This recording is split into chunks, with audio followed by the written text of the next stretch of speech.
ാണ് ഇപ്പോൾ ശ്രീകുമാരൻ തമ്പി മാധ്യമങ്ങളോട് സംസാരിക്കുന്നുണ്ട്. ജാനകിയമ്മയെ ഓർത്തെടുക്കുന്നുണ്ട്. എനിക്ക് 1966 മുതൽ 60 വർഷത്തെ ബന്ധം എനിക്കുള്ളത്. 60 വർഷത്തെ ബന്ധം. ഈ 60 വർഷം ഞങ്ങൾ പരസ്പരം എങ്ങനെയെങ്കിലുമൊക്കെ ബന്ധപ്പെടാതിരുന്നിട്ടില്ല. അപ്പോൾ ഈ 60 വർഷക്കാലത്തെ ബന്ധം നിസ്സാര കാര്യമല്ല.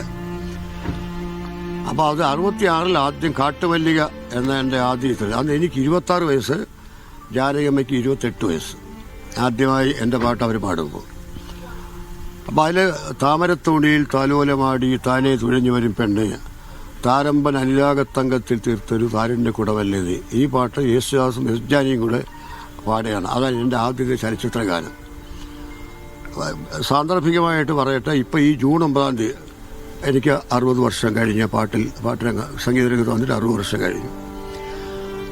ജാനകിയമ്മ എന്നെക്കാൾ സീനിയറാണ്. പ്രായം കൊണ്ട് എൻ്റെയൊക്കെ 2 വയസ്സ് മുപ്പേ ഉള്ളൂ. പക്ഷേ എന്നെക്കാൾ വളരെ സീനിയറാണ്. അവൾ വളരെ ചെറുപ്രായത്തിൽ വന്നു. ഞാൻ 26 വയസ്സിലാണ് വന്നത്. അവർ 10-17 വയസ്സിൽ തന്നെ വന്നു പാടാൻ.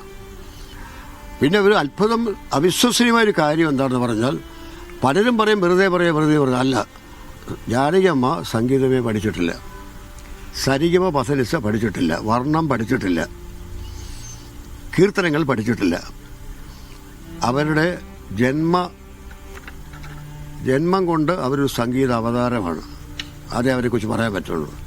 കാരണം ഒരാൾ പാടിക്കൊടുത്താൽ സ്വരമേതെന്നറിയാതെ അങ്ങനെ ഒപ്പിയെടുത്ത് പാടാൻ ജാനകിയമ്മയ്ക്കുള്ള കഴിവ് മറ്റാർക്കും ഇല്ല. കാരണം സ്വരമൊന്നും എഴുതിയെടുക്കില്ല. സാധാരണ സുശീലമ്മ, മറ്റേ ലീല ചേച്ചിയൊക്കെ അല്ലെങ്കിൽ വാണിജ്യറൊക്കെ മ്യൂസിക് ഡയറക്ടർ പാട്ട് പാടിക്കൊടുക്കുമ്പോൾ ആ വരികളുടെ മേലെ സ്വരങ്ങൾ എഴുതിയെടുക്കും. രീഗ, പനി അങ്ങനെ എഴുതിയെടുക്കും.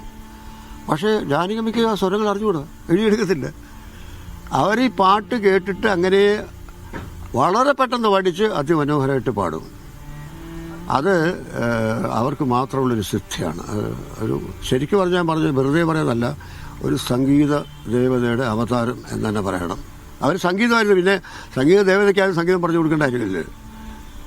പിന്നെ പെരുമാറ്റം, ഹാർഡ് വർക്കിംഗ്, കൃത്യനിഷ്ഠ എല്ലാം കൊണ്ട് ഞാനൊരു ഗാനരചയിതാവ് മാത്രമല്ല, സംവിധായകനും നിർമ്മാതാവും കൂടെയാണ്. അപ്പോൾ എനിക്ക് എൻ്റെ സംവിധാനം ചെയ്ത പടത്തിൽ ഞാൻ നിർമ്മിച്ച പടങ്ങളിലൊക്കെ അവർ പാടിയിട്ടുണ്ട്. അപ്പോൾ അങ്ങനെയുള്ള ഒരുപാട് അനുഭവങ്ങളുണ്ട്. അവരുടെ ഈ നന്മ അങ്ങേയറ്റം ഞാൻ ഇഷ്ടപ്പെട്ടതാണ്. നന്മ ചെയ്യുന്നവർക്ക് നന്മ വരും എന്നുള്ളത് ഏറ്റവും ശുദ്ധ അസംബന്ധമാണെന്ന് എൻ്റെ ജീവിതത്തിൽ ഞാൻ പഠിച്ചത്. നന്മ ചെയ്തവർക്ക് മിക്കവാറും തിന്മയെ കിട്ടുള്ളൂ, തിന്മ ചെയ്തവർക്ക് നന്മയും കിട്ടും. കാരണം ജാനകിയമ്മ, എൻ്റെ ജീവിതവും ജാനകിയമ്മയുടെ ജീവിത ചെലവാണ്. എനിക്ക് ഒരു മകനുണ്ടായിരുന്നു, അവൻ പോയി. ജാനകിയമ്മയ്ക്ക് ഒരു മകനുണ്ടായിരുന്നു, അടുത്ത കുറേ മാസം അയാളും പോയി. അപ്പം അങ്ങനെ അമ്മ ജീവിച്ചിരിക്കുമ്പോൾ മകൻ നഷ്ടപ്പെടുന്നതും അച്ഛൻ ജീവിച്ച മകൻ നഷ്ടപ്പെടുന്നതും ഏറ്റവും വലിയ ദുഃഖമാണ്. അപ്പോൾ ഇത്രയും നല്ലൊരു സ്ത്രീക്ക് എന്തുകൊണ്ട് ആ ദുഃഖം അനുഭവിക്കേണ്ടത്? അതിന് ഉത്തരവില്ല. അപ്പോൾ നന്മ ചെയ്തുകൊണ്ട് നന്മ കിട്ടണമെന്നില്ല എന്നുള്ളതിന് വ്യക്തമായ ഒരു ഉത്തരവാണ് പറയുന്നത്. പിന്നെ അവരുടെ ഭർത്താവ് പ്രസാദ്, ജാനകിയമ്മയുടെ വളർച്ചയ്ക്ക് ഏറ്റവും അധികം പിന്തുണ നൽകിയത് പ്രസാദാണ്.